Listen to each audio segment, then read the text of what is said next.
എല്ലാവർക്കും നമസ്കാരം. ഞാൻ ഇന്ന് നമ്മുടെ കപ്പ ഒന്ന് കടുക് താളിച്ചെടുക്കുന്ന വീഡിയോ ആണ് ഇടുന്നത്.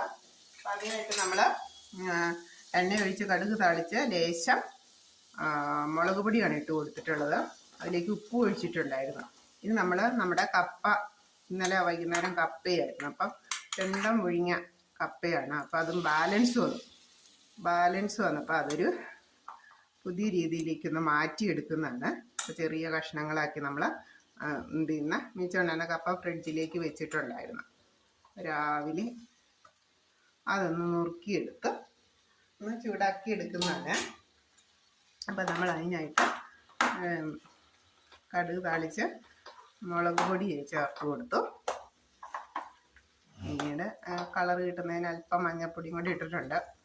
അപ്പം മുളകും ചേരാനും പിന്നെ ഈ കപ്പയ്ക്ക് ചേരാനും ആവശ്യത്തിനായിട്ടുള്ള ഉപ്പും കൂടെ ചേർത്തപ്പോൾ മുളകൊന്ന് മൂത്ത് വന്നു കഴിഞ്ഞപ്പോഴത്തേക്കും നമ്മൾ കപ്പ ഇട്ട് കൊടുത്തു.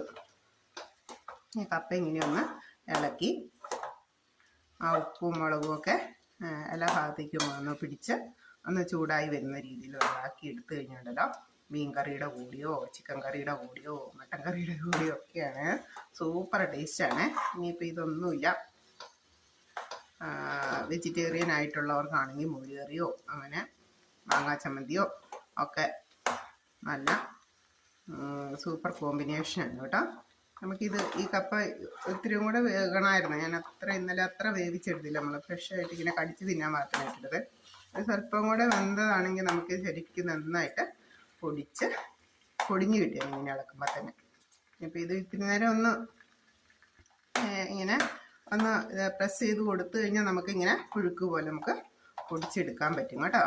അപ്പം നല്ല സൂപ്പറാണ്. എല്ലാവരും ഇങ്ങനെ ഒന്ന് ട്രൈ ചെയ്ത് നോക്കണം. കപ്പ മുളകിട്ടെടുക്കുന്നത്, കടുക് പൊട്ടിച്ച് ഫ്രഷ് കപ്പ. അപ്പോൾ നമ്മൾ തലേദിവസം വേവിച്ച് വെച്ചിട്ടുള്ള കപ്പ നമുക്ക് ഇങ്ങനെ ചൂടാക്കി നമുക്ക് പിറ്റേ ദിവസത്തേക്ക് മീൻകറിയൊക്കെ ഉണ്ടെങ്കിൽ നമുക്ക് എടുക്കാവുന്നതാണ്. എല്ലാവരും ഒന്ന് ട്രൈ ചെയ്ത് നോക്കുമല്ലോ.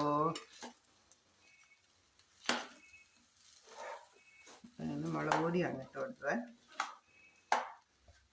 പിന്നെ നമുക്ക് ഇതിൻ്റെ തേങ്ങയൊക്കെ ചേർത്ത് നമുക്ക് പുഴുക്ക് പോലെയും വേണമെങ്കിൽ ആക്കാം. ഇതിപ്പോൾ ഞാൻ കടുക് താളിച്ചെടുക്കുകയാണ്.